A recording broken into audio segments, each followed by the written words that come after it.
evakuasi.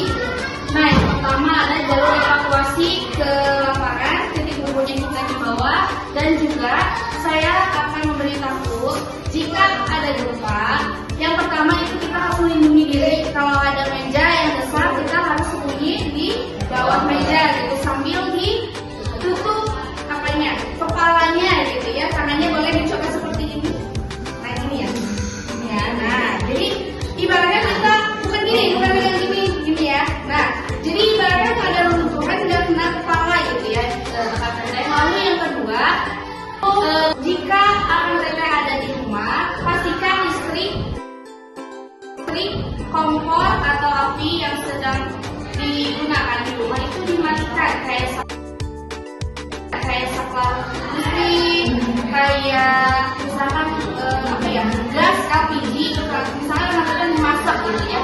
Nah itu harus langsung dimatikan atau kalau bisa sih dicabut gitu. Takutnya ada hal yang tidak diinginkan. Lalu yang kedua, akang teteh saya ingin mengajak akang teteh untuk turun jalur evakuasi jika amit-amit kita di sini ada bencana seperti itu, kita tahu apa yang harus kita lakukan. Iya, akang teteh. Nah, akang teteh, sini di PKBM Al-Husna itu ada beberapa jalur evakuasi. Jika amit-amit kita ada bencana, kita harus tahu apa yang harus kita lakukan. First, yang pertama yaitu ini, ada gambar jalur evakuasi, ya. Ini ada orang berlari, berarti kita itu ini jalur keluar. Jika ayo mari kita telusuri jalur evakuasinya. Nah ini juga ada gambarnya lagi, berarti kita harus mengikuti belok ke sebelah sini.